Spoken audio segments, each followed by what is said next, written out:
Hello, my name is Philip Lua and I'm the Chair of the Trust and I lead the Board of Directors and Council of Governors. It gives me great pleasure to wish you a warm welcome to our second virtual annual general meeting of the Council of Governors, which covers the period April 2020 to March 2021. It's great having you here this evening and thank you for attending this annual general meeting and for questions which you have sent in, and we aim to finish about 6:30. On the screen now should be the pictures of our executive team who I'm proud to work with. If you just take a minute to have a look at that. And I'm delighted to be here with our non-executive team.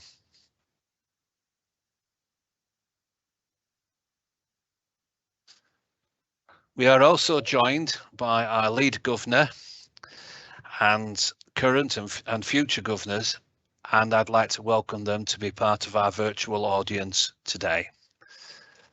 Could we have the slide for the annual report, please?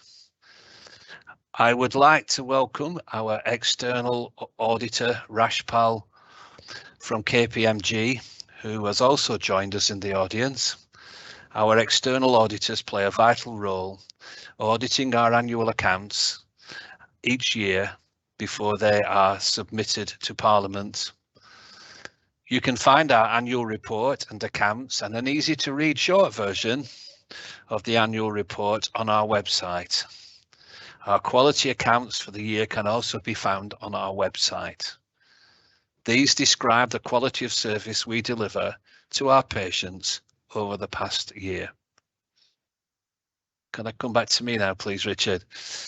Today we will be hearing from the lead governor, Stephen Baines, about our governor activities over the last year.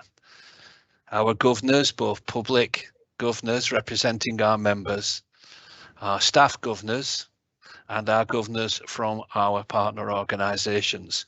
They all play a key role in our trust. Our Chief Executive, Owen, will talk to us later about health inequalities and learning disabilities.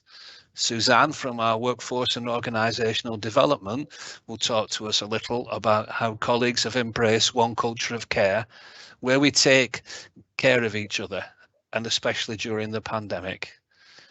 Gary, our Director of Finance, will cover the formal business of our annual report and accounts with a review of last year's financial year and the external audit opinion.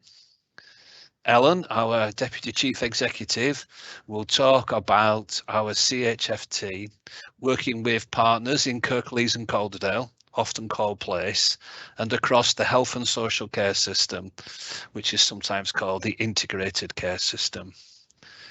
We will then have a dedicated question and answer session at the end, where we will respond to the questions that a number of you have already sent in. But before we move on, there are just a few housekeeping rules for me to share with you. Everyone in the audience is muted. This is so that we can prevent background noise. We are recording this meeting so that we can share it on our website for others to view at a later date. For the question and answer session, once we've responded to the questions that we've already received, and if there is time, then we will do our best to respond to any further questions raised during the meeting. You can raise a question by typing it in the box marked with the question mark on the screen. For any questions that we do not have time to respond to in person, we will respond to these outside of the meeting if you provide your name when asking the questions. I just want to reflect on the year that's just gone. It was a year like no other for everyone in the NHS. Everything changed for everyone here at CHFT. And who knows if it will ever go back to how it was. What I do know as chair is that here at CHFT, my 6,000 plus colleagues have been simply outstanding. I know this from what I've seen, what I've observed, and from the people I have met. Everyone has been going above and beyond, and I know that's a phrase which is often overused, but not this year. As teams, they have had to work gammed up, masked up, from head to foot for entire shifts. Some have retrained, some have relocated, so that they could support our colleagues in our intensive care unit and respiratory wards. I've been told about one individual who's been amazing, as individuals too have been amazing. I was told about one person who cycled 10 miles through snow just to help discharge our well patients so we could have more beds for COVID patients. One of our drivers covered 500 miles in a single night just to collect PPE in time for the start of our next day's shift. One nurse who'd recovered from COVID and as soon as she could, went straight to donate plasma to help treat others. We've been so good that the BBC filmed one of their early Thursday night claps for carers from Calderdale Royal Hospital. It was such an outpouring of love, and those who watched it in our house were moved to tears. What wonderful support and recognition by our local community for everything that our colleagues have been doing.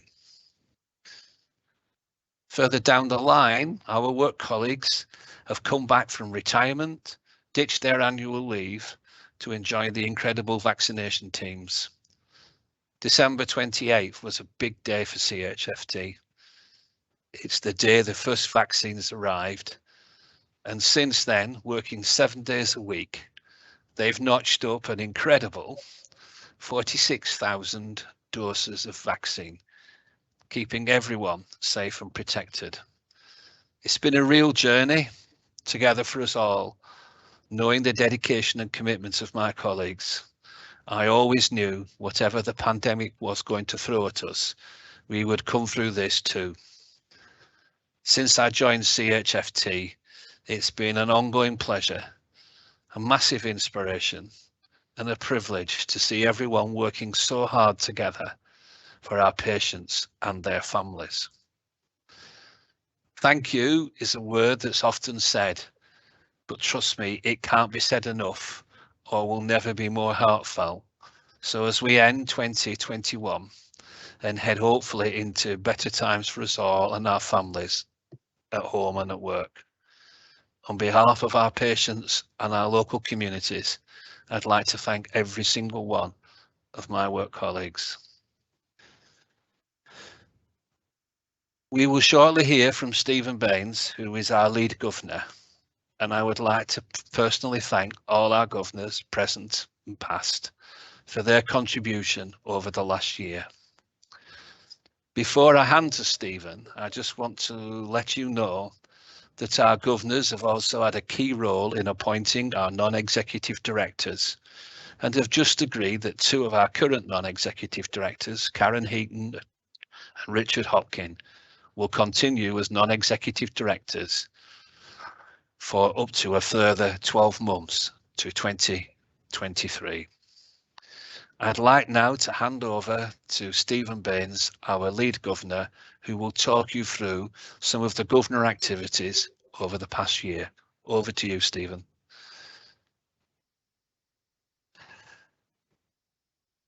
Hello everyone, I am Stephen Baines and I have been the lead governor at CHFT since December 2019, and I have recently been successfully re-elected as the lead governor for a further year. I do have to leave this evening just before 6 p.m. because I have another meeting to go to, and please accept my apologies. The next few slides will show our current Council of Governors. This slide shows all our current public governors.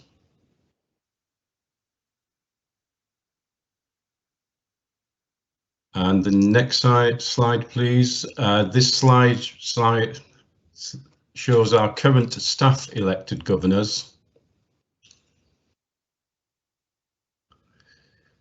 And the next slide, and this one shows all our current appointed governors. I really enjoy my time as Governor for the Trust, and this past year has been a year like no other. For the Council of Governors, who quickly transitioned to virtual meetings during the pandemic, I would like to thank the Governors for how engaged they have been during this past year, with virtual meetings taking place as they have made it very successful, and it shows how committed we all are in our role as Governors and in helping the Trust. The prime duty of the Governors is to ensure that our non-executive directors do effectively challenge the other board directors in all matters regarding the work of the Trust. We do this by attending the board meetings, the board subcommittees, and they attend our Council of Governors meetings and report on their work and answer questions. During this last year, Governors have had the opportunity to attend a number of workshops with the non-executive directors and board directors to discuss the service reconfiguration and estate developments at CRH and HRI, the quality account priorities, the development with the integrated care system, cancer performance, and how the Trust are dividing the agenda for health inequalities, focusing on patients with learning disabilities. This year, we thank to the excellent support staff provided for the Governors. We introduced Governor videos, which gave an insight into the work of the Governors, and these videos are available on the Trust website on the Membership and the Council of Governors page. Given the operational pressures, Governors received information from divisions about what was happening rather than meeting with divisions face to face. A couple of our Governors and members have been helping us pilot a patient experience tool called Observe and Act, focusing on inpatient care to look at their improvements could be made for patients. We look forward to continuing this over the next year with their support. The annual Governor elections in July 2020 were cancelled, and the Governors whose term has ended last year willingly served an extra 12 months. I would like to take this opportunity to thank all the Governors and the Governors who stayed for a further 12 months for their contributions and commitment during the year. The annual Governors elections for 2021 took place earlier this year and has been very successful. Philip Lower, our chair, will be sharing these election results with you shortly. I would like to say a special thanks to the outgoing public governors, Jude Goddard, Sheila Taylor, Brian Richardson, Lynn Moore, Annette Bell, and I would like to thank also the staff governors, Lindsay Smith, Rosie Hogarth, Peter Bamber, for their excellent contributions during the year. I also take this opportunity to thank Andrea McCourt, Amber Fox, Jacqueline Ryden, Vanessa Henderson and Daniel Booth from the Trust corporate team for their help and guidance and arranging all the meetings, which they do an excellent job doing so for us, along with Philip Lower for chairing our meetings and continuing in his second tenure as chair. And finally, I'd just like to thank our other non-executives for the updates and work that they do. I would now pass back to Philip. Thank you. Thank you very much, Stephen. Our governor elections for 2021 were very successful, and I can confirm the following have been elected this year, and I'll show you these on the slides and which constituency they cover, and I'll pause for you to be able to have a look. Here are the photos of the newly elected public elected governors for 2021, and they will serve a 3-year tenure.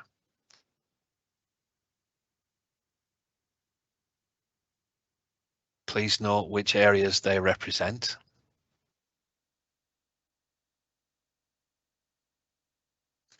Could I now have slide 2? These are photos of our newly elected staff governors.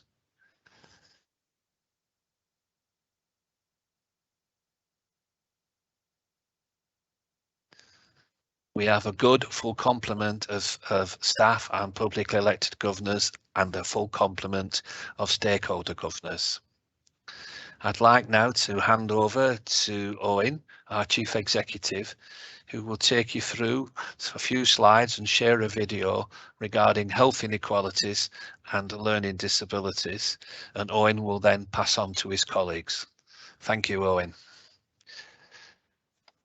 Thank you, Chair. Hello, everybody. My name is Owen Williams, and I am the Chief Executive of Calderdale and Huddersfield NHS Foundation Trust. And thank you so much for joining us at our AGM this early evening.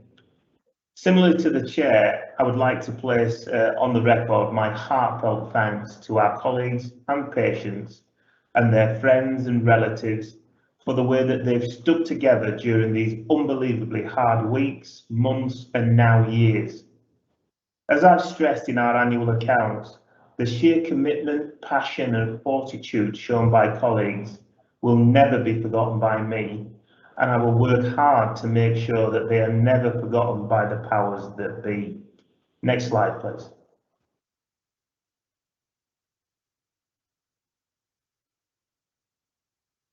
I've had the pleasure of being involved in several AGMs, and at each of those previous meetings, there's always been one or two significant achievements to look back upon with pride. And this year is no different. And tackling health inequalities is an area that I feel that we've really started to get our heads around. And I feel that there are some real opportunities to work further with our local communities and partners to tackle the inequality that we know exists. This rather busy looking slide that is before you captures a range of activity that we are undertaking alongside our partners to address health inequalities.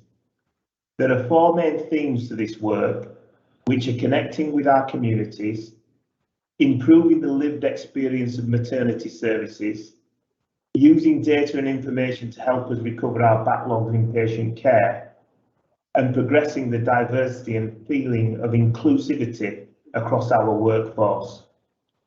I won't go into much further detail here, but for those who would like to know more, can I urge you to watch the recording of our most recent board meeting, which was on the 1st of July and is available on our website. I reference this as it provides context for the information shown on this slide, as well as demonstrating the Board of Directors' appetite to tackle health inequalities. But don't just take my word for it. In a few seconds, we're about to show you a short film which highlights the work we've been doing in respect of striving for equality for people with a learning disability, which will hopefully speak for itself. So please roll the film.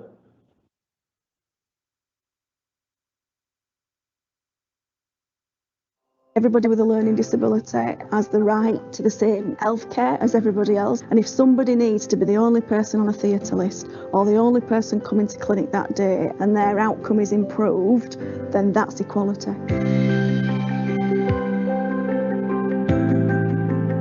For decades, we've had reports from MenCap regarding people with learning disabilities and health inequalities, specifically that they're dying much younger than the general population.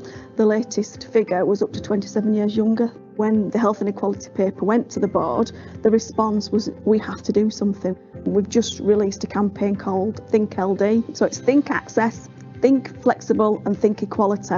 Lead the Way employs people with lived experience of learning disabilities. That's really important because they're the experts. They know what it's like and what some of the barriers are. So if you think LD and get it right for people with learning disabilities, then you get it right for the majority of the general population. I speak from lived experience, and I think our input makes a big difference. Like, I just want to make a difference and ensure that people have a higher standard to the life I had before.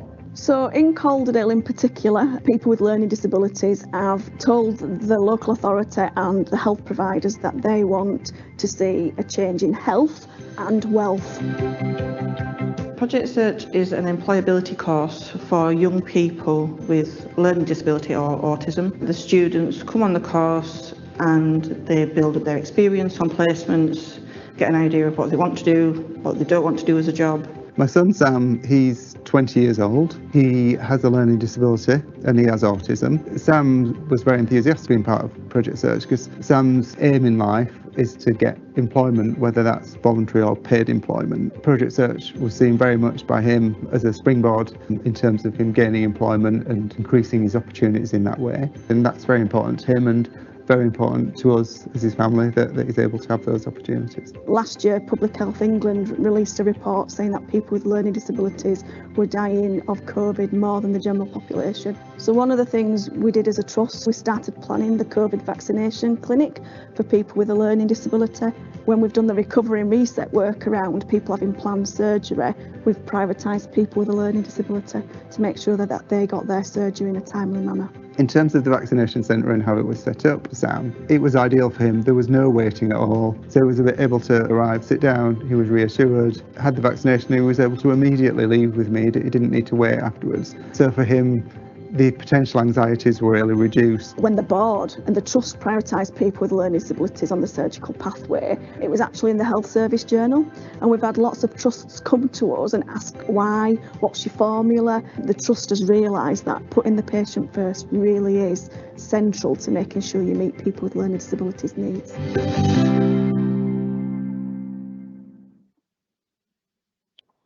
So that's it from me. Once again, thank you to everybody for your commitment to the cause of compassionate care. And at this point, I'm going to hand over to Suzanne Dunkley, who is our Executive Director of Workforce and Organisational Development. Thanks, Owen. Hello, everyone. I'm Suzanne Dunkley. It's nice to see so many people here this evening. So throughout the pandemic, we have all been immensely proud of the hard work of our colleagues. They have worked tirelessly throughout the last 18 months to look after our patients and their families. Equally important to us as a board has been the health and wellbeing of our colleagues themselves. And over the last 18 months, we've worked really hard to make sure that our colleagues take care of themselves and each other. We call that One Culture of Care, and we've created a little video for you all to see, which explains from our staff themselves, from our colleagues, what One Culture of Care means for them. If you could play the video, please, Richard.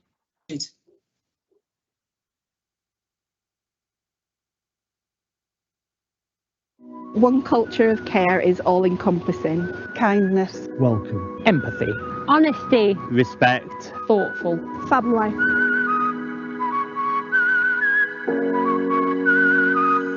One culture of care is what the trust stands for me. Caring, looking after each other, just enabling everybody to be the best they can be. One culture of care to me means showing compassion, respect and empathy. One culture of care means working together and supporting each other. Treating everybody within the organisation. One culture of care is all welcome, empathy, honesty, respect, thoughtful, family.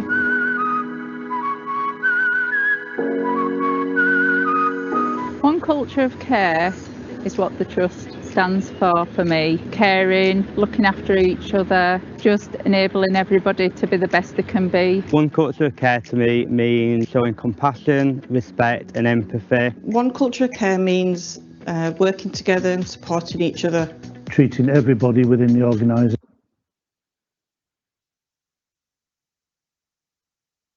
It looks like we're having a few technical difficulties there, ladies and gentlemen, so we're going to give it one more go, and if it doesn't work, we'll go straight on to Gary for Finance while our technical guy is working out what's going on, and we can play you the video later. Can you give it one more go, please, Richard? Culture of care is all-encompassing. Kindness, welcome, empathy, honesty, respect, thoughtful, family.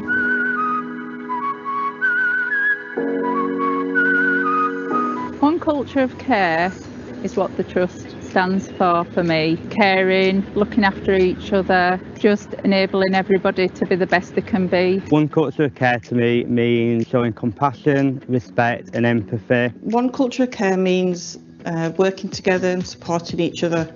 Treating everybody within the organisation. Okay, so we're going to leave it there. We'll try and play the video later.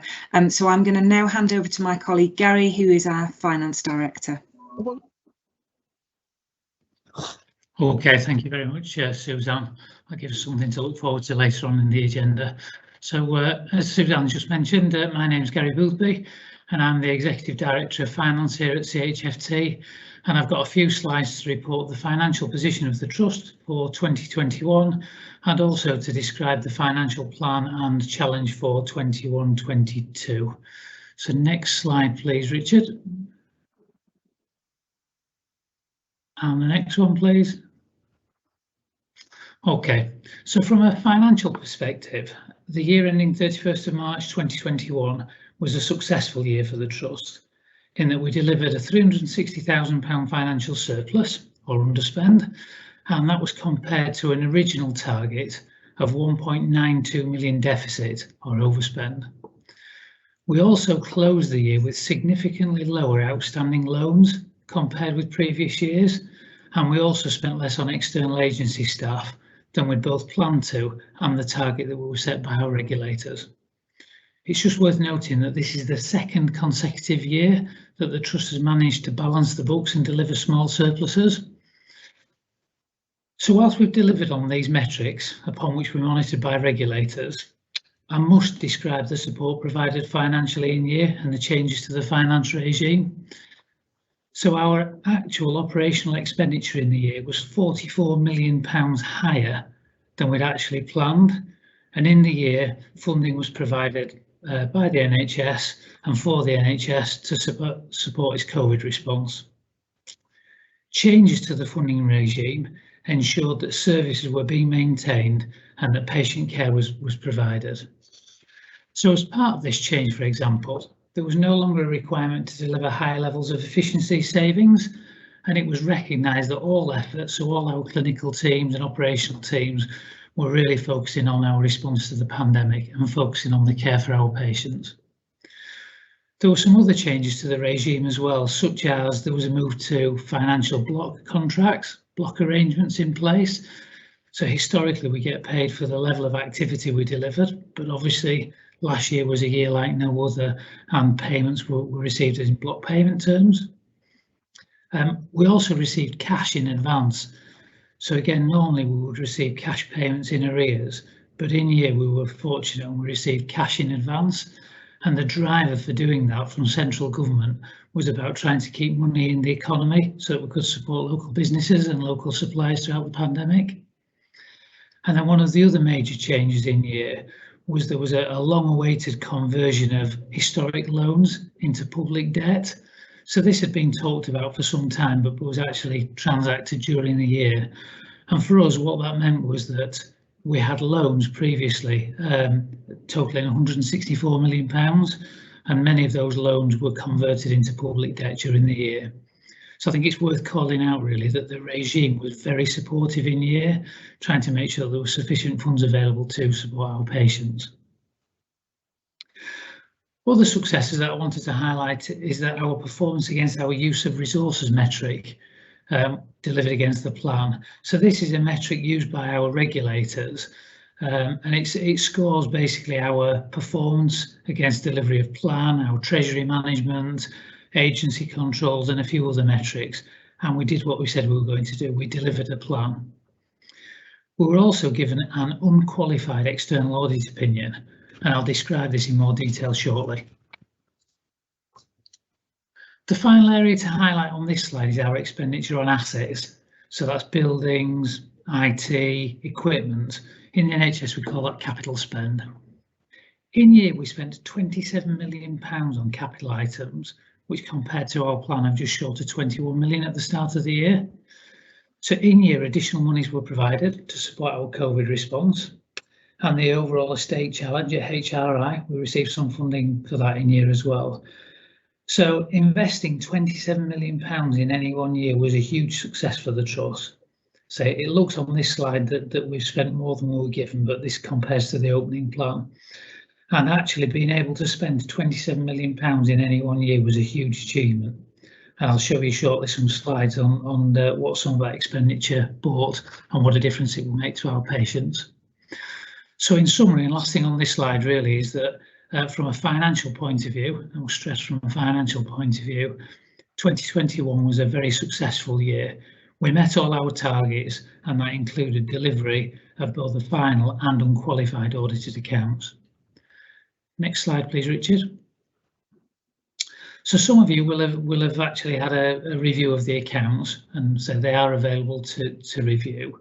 And in those accounts, you will notice that the reported position in the accounts shows a £9.4 million deficit or an overspend, and not the £360,000 surplus that I've just described. This slide reconciles the two. So the £360,000 surplus is what we measured on by our regulators and measures our performance from their point of view.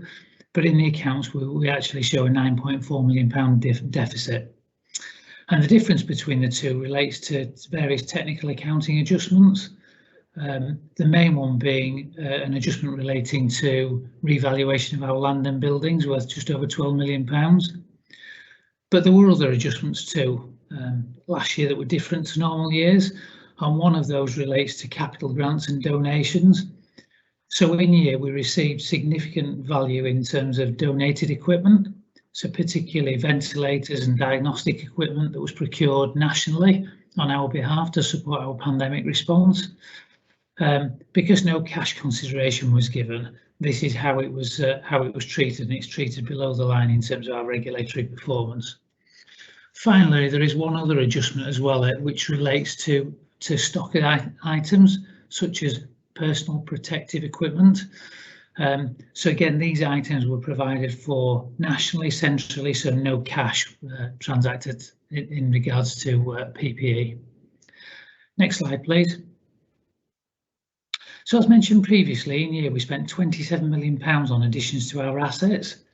The next few slides describe some of the more significant areas of spend, and then also some pictures showing the impact of the spend. I must reiterate, it was an incredible achievement to spend £27 million in any one year and during a pandemic, and our teams, supported by partners, worked incredibly hard to deliver these schemes. And just to give you some context, our spend the previous year was £16 million, so you can see the difference in scale. Significant spend was incurred on improvements to the HRI estate and also on our continued journey with IT investments, nearly £6 million on IT. We also commissioned a new MRI scanner for CRH. Next slide, please. Okay, this slide shows some of the investment that took place on Ward 18 here at HRI, and this was around converting an old ward area into a state-of-the-art 15-bed isolation ward. Each ward area, each bedded area has its own air handling unit, and that allows for up to 10 air changes an hour. And that was obviously very important to us as part of our COVID response, so that became operational around Christmas time and has been very useful as single rooms and therefore supporting our control of infection. Next slide, please. This slide, probably more familiar with the picture, looks like the kind of stuff that we buy in hospitals. This shows the new aseptic suite at Calderdale Royal Hospital, where we spent £1.1 million on this facility, and this allows us to centralise and also prepare sterile products for patients. So the scheme's been long overdue and conforms to all the modern safety standards. Next slide, please.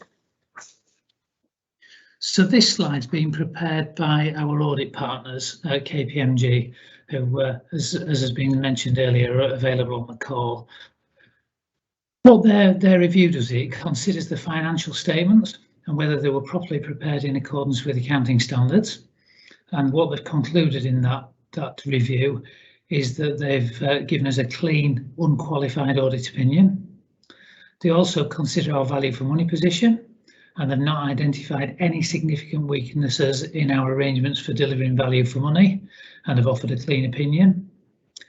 They were also able to report that our accounts reconciled with the whole of government accounts, and again have offered a clean, unqualified audit opinion. And finally, they're required to confirm that our annual report has the required disclosures and that they've been prepared in line with guidance. and again, they've not identified any material differences. So overall, the conclusion on this slide is that KPMG, our partners, have provided an unqualified audit opinion. Next slide, please.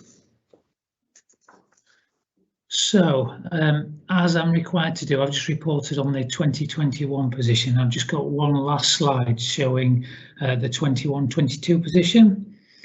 So currently the year's been split into two halves, which is quite different to where I've been in the NHS previously. And the first half, the finance regime, continues pretty much in the same way as 2021. So we've continued with block funding arrangements and continued support for additional COVID-related expenditure. And there's a recognition that we will incur additional costs in caring for patients. There is a requirement to deliver some efficiency. So you'll have heard me in the past talk about cost improvement programs and so on. There is a requirement for an efficiency, but it's nothing on the scale of previous periods and previous years.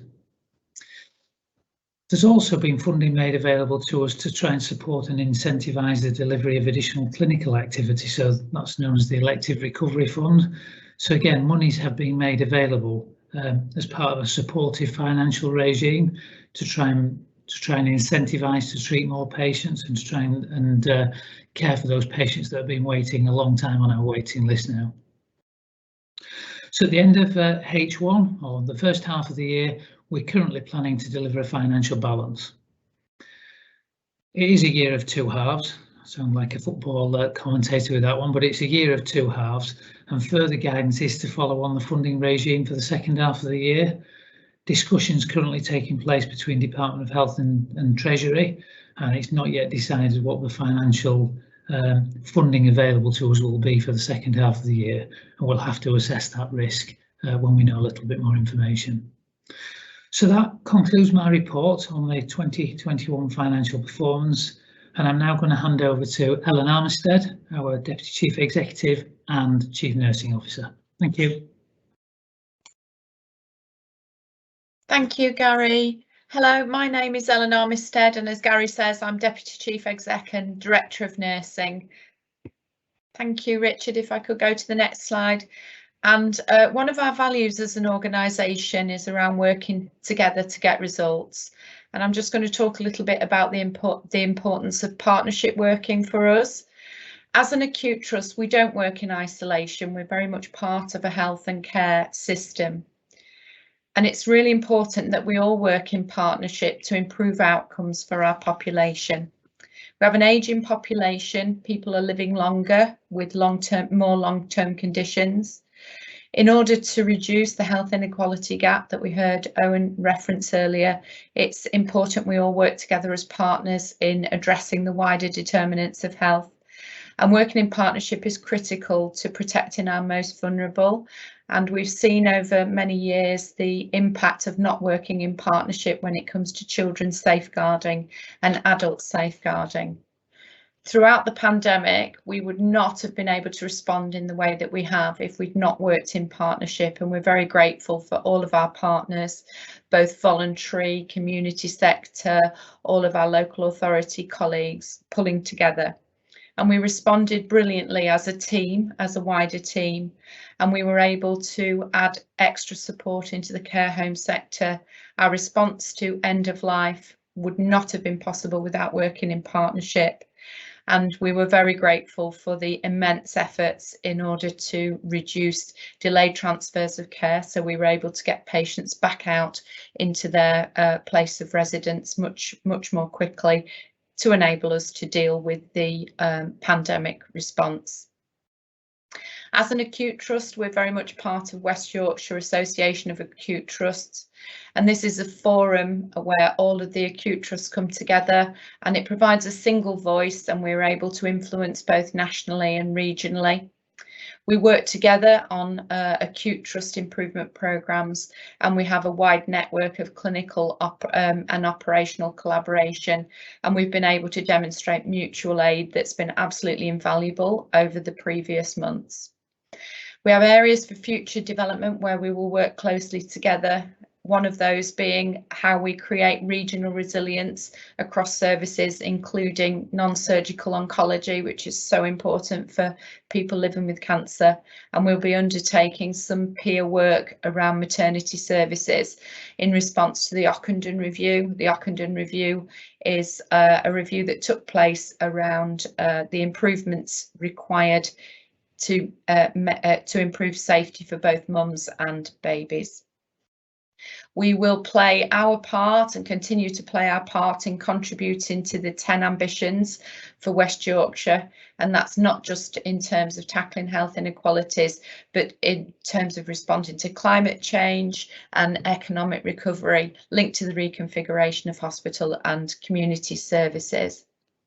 So we know how important it is that we work together as partners, and we will absolutely continue this work as the Health and Care Bill comes into place. We've had a good start across West Yorkshire and Harrogate, and we've had what's called an integrated care system and partnership in place for quite some time. But the Health and Care Bill really puts a duty on all health and care partners to work together to improve outcomes for the population. Thank you. Next slide, please. And we now move into the question and answer session. Thank you. I'll hand over to Philip. We've had some written questions, so I'm going to hand over to Andrea, who will read them out, and she will identify the respective people to respond to the questions that we have received. So over to you, Andrea. Thank you, Philip. Our first question will be answered by Stuart Sugarman, Managing Director of Calderdale Huddersfield Solutions. The question is, what is the Trust doing to reduce its carbon footprint, particularly in regards to any construction needed for reconfiguration, greenhouse anaesthetic gases and cross-site shuttle vehicles? Okay, first of all, I'd like to say thank you for the question, and I'll break it down into 4 parts, if that's okay. So in terms of reducing the operational carbon footprint, I'll mention a few of the initiatives that we're doing. So, for example, not everyone may not be aware, but we now got all our hospital energy from 100% renewable sources. We also have an LED lighting scheme underway at both the hospitals, and that's saving the Trust money through lower bills. So it will generate savings of £216,000 per annum, but it's also reducing our energy usage and consumption. Other things that we're doing, the design for the new ED as part of a reconfiguration includes air source heating pump. That will improve the efficiency of the building, and we're also doing overcladding of the buildings at HRI, and that will make them more thermally efficient, reduce energy, heat, and obviously help with keeping them cool in the summer. We are also rolling out carbon literacy training for our colleagues, and that will increase knowledge throughout the organisation. And also we're developing a biodiversity action plan for our hospital sites. So in terms of the question in reducing embodied carbon associated with the construction, I'll briefly sort of set out that we have undertaken a building life cycle assessment, and that's been carried out, and we're awaiting the results. That will address embodied carbon associated with the extraction of raw materials, constructions, operational use, and finally demolition and disposal. In addition to that, we're developing a sustainable procurement policy, and that will aim to ensure that we have responsible sourcing and local procurement, and also it will limit material usage on the site during the construction phase. The question also asks about anaesthetic gas consumption. So we are engaged with pharmacy colleagues, and we're promoting this within the Trust to limit the use of nitidifluorane, which is an anaesthetic gas, which we're trying to limit the use of. And we're also looking at devices which could capture the gas that we do use. In terms of transports, you may have seen them about, and now I tell you about them, hopefully you will see them about. We've got a new fleet of electric and hybrid vehicles. Again, as the new shuttles, which you may be familiar with, which we use between our sites. We've got on order hybrid shuttle vehicles, and they will be coming on site hopefully in the next few months. As part of our reconfiguration work that we've talked about previously, we've developed a travel plan, and that will increase cycling and walking to work. We're also developing a park and ride service for colleagues, and that will come in later this year, and that will allow colleagues to travel to work in a more sustainable way. I should also mention that our two local councils, Calderdale and Kirklees, have, through funding from the West Yorkshire Combined Authority, they're developing a new cycle route, and that will link our two hospital sites and beyond. And finally, we do need to mention our green plan. That sets out our ambitious plans for climate and sustainability over the next 5 years. We also have our own green planning committee.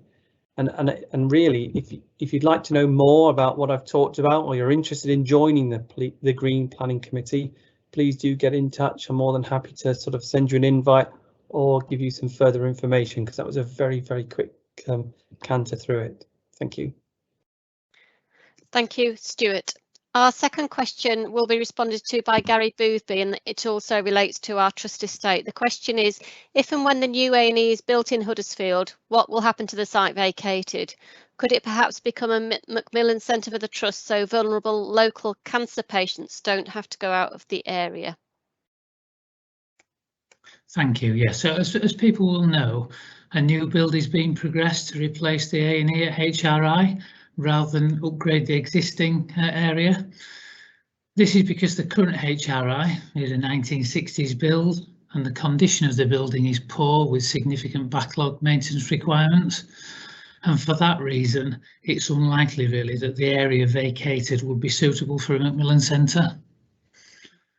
Short and sweet. Thank you, Gary. Next, Helen Barker, our Chief Operating Officer, will respond to 3 questions regarding service delivery. The first of these is regarding epilepsy services, and the full question that we've received is quite long, so just bear with me. So it begins, why are families of children with epilepsy who live in Huddersfield still having to travel to Calderdale for their epilepsy outpatient appointments? I've been informed this will still be the situation in August, despite Acre Mill outpatients being opened for other paediatric specialties.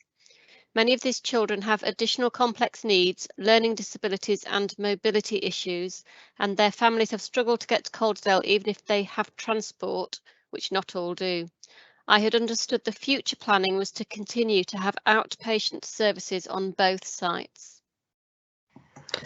Thank you, Andrea. So just to confirm, we continue to operate our outpatient services with restrictions as a consequence of COVID-19, and we also still have some limited staff availability within our outpatient services. And so to maximise the capacity available to see patients, we're continuing with the clinics on a single location, but we're constantly reviewing that every month as we look forward in terms of when we can make some changes. We do recognise that's a challenge for some families, and we will be ensuring we work with them individually on any ways that we can help with access concerns. Thank you. Thank you, Helen. Our next question for Helen is, are there any plans on improving urgent appointments for neurocare?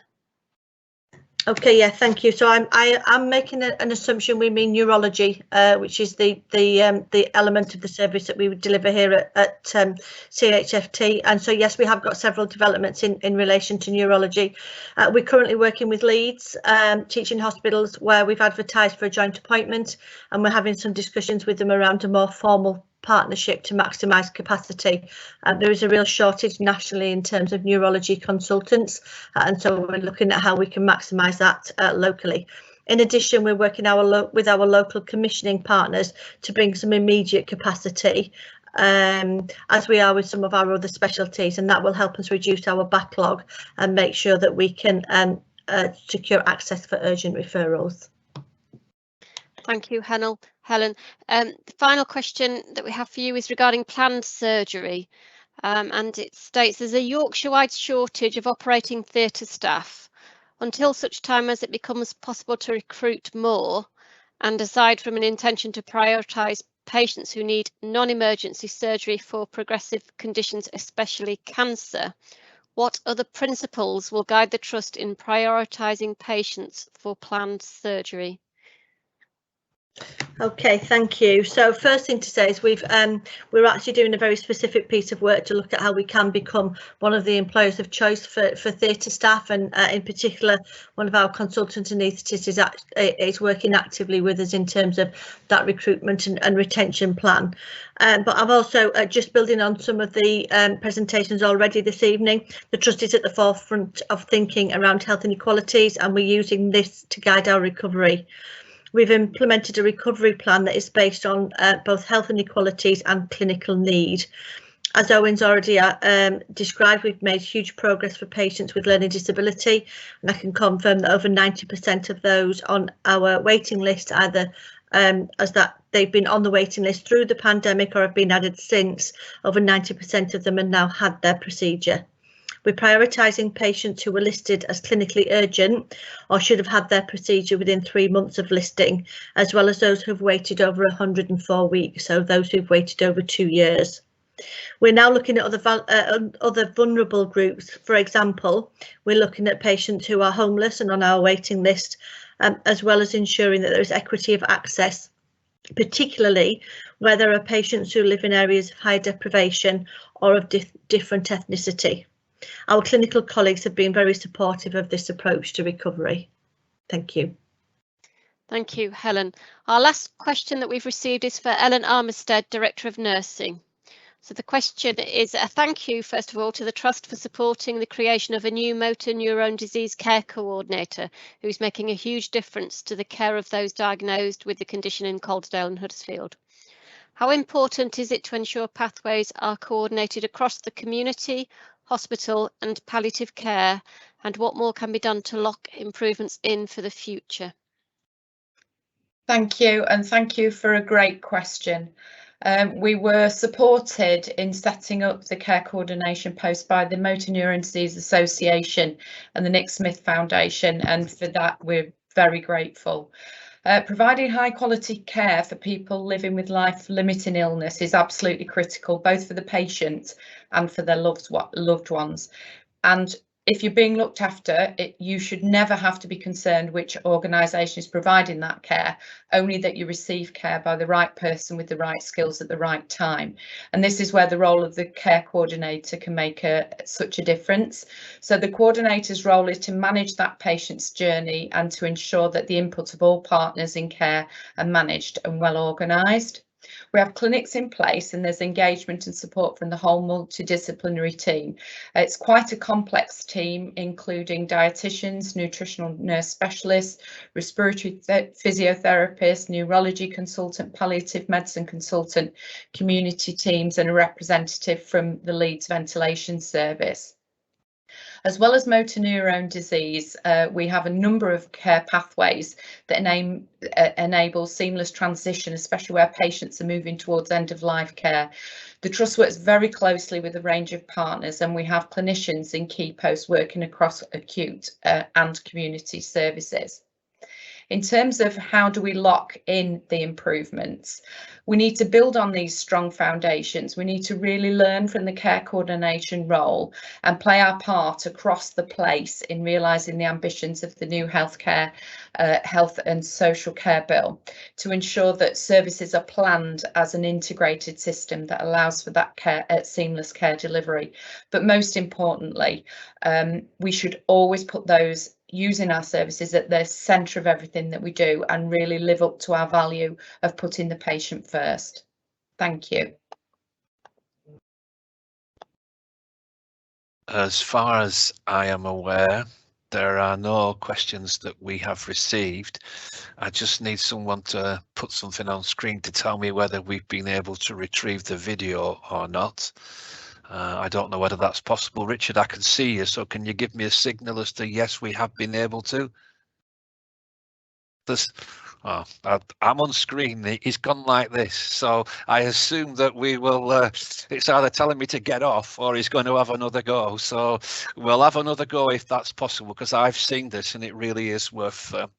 It's quite humbling. It really is worth seeing. So over to you, Richard. If not, you come back to me.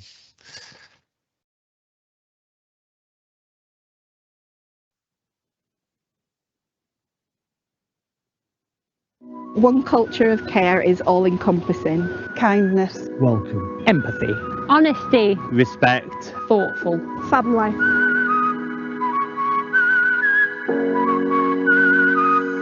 One culture of care is what the trust stands for me. Caring, looking after each other, just enabling everybody to be the best they can be. One culture of care to me means showing compassion, respect and empathy. One culture of care means working together and supporting each other.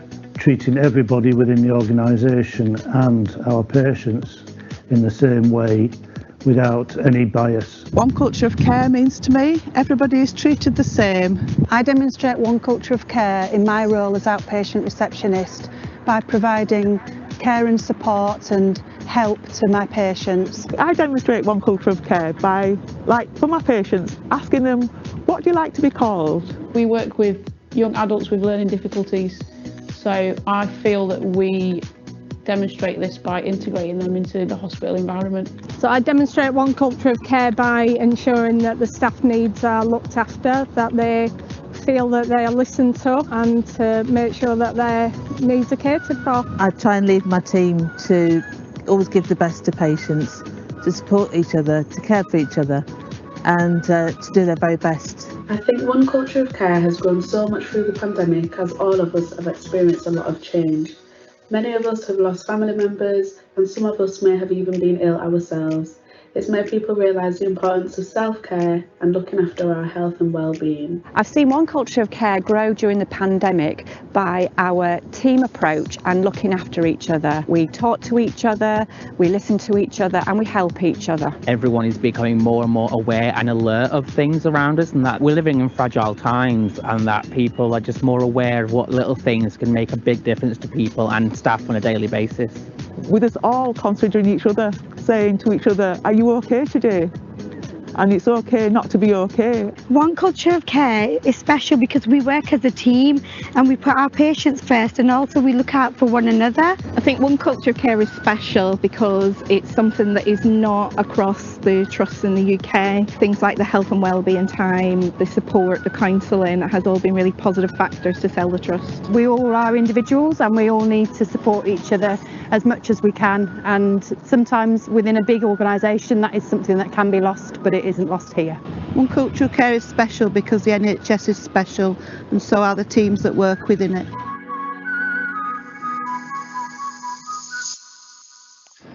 I can't think of a better way to end an annual general meeting. I wish I'd have thought of it. So if you thought of that, Richard, by having one that messed up and playing it at the end, I'd just say well done, and thank you to all our colleagues. It's a bit nerve-wracking when things don't work right, but I really would sincerely like to say thank you to everyone that's taken part tonight, and to draw this meeting to a close because we've had no questions in the box, and to say thank you sincerely for attending this annual general meeting, and to all the speakers this evening, and especially to our IT colleague Richard, who was able to retrieve it. And I hope you that's held us this bit's been able to hold this together. So thank you very much indeed for attending our annual general meeting, and maybe, just maybe, our next annual general meeting we'll be able to see each other face to face. But thank you for your time and your trouble this evening. Good night. God bless. Bye bye.